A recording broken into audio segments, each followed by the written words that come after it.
السلام علیکم dear viewers, آپ کے favourite informative channel metal life سے میں ہوں پروفیسر شبیر احمد۔ ہمارا آج کا ٹاپک ہے ٹیسٹ ٹیوب بیبی کا طریقہ علاج۔ ٹیسٹ ٹیوب بیبی کے ذریعے بانجھ پن کا علاج دریافت کیا گیا ہے۔ مرد اور عورت دونوں کے مادہ تولید میں بچہ پیدا کرنے کی صلاحیت اگر موجود ہو،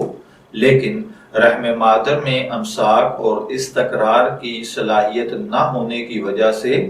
اگر بچہ پیدا نہ ہوتا ہو تو جدید ریسرچ کی روشنی میں یہ طریقہ علاج ایجاد کیا گیا ہے کہ مرد اور عورت دونوں کے مادہ کو ملا کر ایک خاص ترتیب کے بعد عورت کے پیٹ میں ایک خالی جگہ میں معمولی آپریشن کرنے کے بعد رکھ دیا جاتا ہے اور متعلقہ ضروریات پہنچانے کے بعد مقررہ مدت میں یہ مادہ تدریجی ادوار طے کرنے کے بعد مکمل بچہ بن جاتا ہے۔ روزنامہ مشرق کی ریسرچ کے مطابق ایک جائزہ کی تجرباتی رپورٹ اس طریقے کو واضح کرتی ہے، جیسا کہ اخبار میں لکھا ہے کہ آج سے کچھ عرصہ قبل نیوزی لینڈ کی ایک 27 سالہ عورت مارگریٹ نے 5 پاؤنڈ کی ایک تندرست بچی کو جنم دیا۔ اس بچی کی پیدائش معمول کے مطابق نہ تھی، کیونکہ اس عورت کا جسمانی نظام بچہ پیدا کرنے کی صلاحیت سے عاری تھا، اس لیے اس کے شوہر کے نطفہ کو لیبارٹری میں بیٹری ڈش تکنیک کے ذریعے ایمبریو کی شکل دے کر اس کی پرورش اس کے بطن میں کی گئی، جہاں اس بچے نے بغیر یوٹرس کی مدد کے تمام غذائیت حاصل کی اور پروان چڑھ کر اپنے دن پورے کیے۔ بچے کی پیدائش آپریشن کے ذریعے ہوئی۔ یہ طریقہ علاج دن بدن متعارف ہو رہا ہے۔ ایک اندازے کے مطابق اس وقت دنیا میں 3000 بچے ایسے ہیں جو اس جدید طریقہ تولید کی برکت سے پیدا ہوئے ہیں، اور اب پاکستان بھی ان ممالک کی صف میں شامل ہو گیا ہے جو اس طریقہ تولید کے مطابق صف اول میں ہیں۔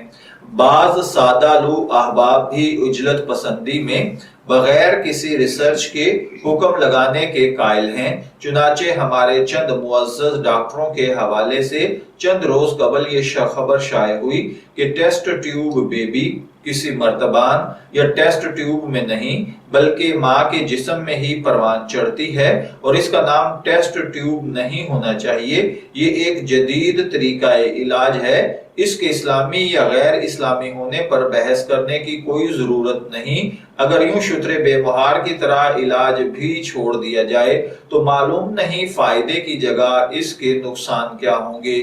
اگرچہ تجربہ کی روح سے اس جدید عمل تولید میں میاں بیوی کے مادہ تولید سے کام لیا گیا ہے، لیکن کیا اس بات کی کوئی ضمانت موجود ہے کہ آئندہ بھی یہ عمل صرف میاں بیوی تک ہی محدود رہے گا؟ ہرگز نہیں، بلکہ بطور ترقی کے اس تجربے کو اور بھی وسعت دی گئی، جس میں اب میاں بیوی کی تمیز باقی نہیں رہی، بلکہ عمدہ اور حسین نسل کے تخم حاصل کیے جا رہے ہیں، اور معلوم نہیں کہ آئندہ اس کو کہاں تک لے جانے کا امکان ہے، العیاذ باللہ۔ اور اگر امکانی صورتوں کو مد نظر رکھ کر اس عمل کے نتائج کو دیکھا جائے تو اس کے بہت سارے خطرناک نتائج کی نشاندہی بھی ہوتی ہے، اور ممکن ہے کہ یہ نتائج کسی وقت بھی محض امکان کی جگہ ایک حقیقت واقعہ کی صورت اختیار کر لیں۔ تو میرے بھائیوں اور بہنوں، اصل بات یہ ہے کہ یہ چیز کیا ہے، کیسے ہے، اس پر آپ ڈاکٹر سے پہلے بات کریں۔ اگر وہ اس کی گارنٹی دیں کہ جی ہاں یہ 100% کامیاب ہے تو آپ کو یہ کروانے میں کوئی مذائقہ نہیں ہے، کیونکہ بانجھ پن کے علاج کی جدید صورت ٹیسٹ ٹیوب بیبی، یہ غلط فہمی کہ اس سے بانجھ پن کی تمام صورتوں کا علاج ممکن ہے، یہ ایک بہت بڑی غلط فہمی ہے، کیونکہ اس طریقہ علاج کے باوجود کئی محروم جوڑوں کی نا امیدی نے ان کو مزید غلط ثابت کر دیا ہے۔ ہمارے ہاں سب سے پہلے یہ تجربہ 11ویں مرتبہ جا کر کامیاب ہوا تھا، گویا متعلقہ ڈاکٹروں کی شبانہ روز کوششوں کے باوجود اگر 100 بیماروں کا علاج کیا گیا تو ان میں صرف 10 افراد کو اس میں کامیابی ہوئی، باقی 90% میں ناکامی ہوئی۔ اس قلیل اندازے میں کامیابی سے یہ نشاندہی ہوتی ہے کہ بانجھپن کی بعض صورتیں ابھی تک لا علاج ہیں۔ بہرحال مرد یا عورت کی جانب سے قصور کی صورت میں علاج کی چند صورتیں ہیں جو شرعاً میں آپ کی خدمت میں عرض کیے دیتا ہوں۔ مرد کے مادہ تولید میں ضعف کا علاج ہو جائے یا متضاد مادہ کی علیحدگی کے لیے علاج کیا جائے تاکہ اصلاح کے بعد اس سے مطلوبہ نتائج برآمد ہوں۔ ازرو و شرع یہ عام علاجوں کی طرح ایک علاج ہے، اس میں کوئی حرج اور کوئی قباحت نہیں ہے۔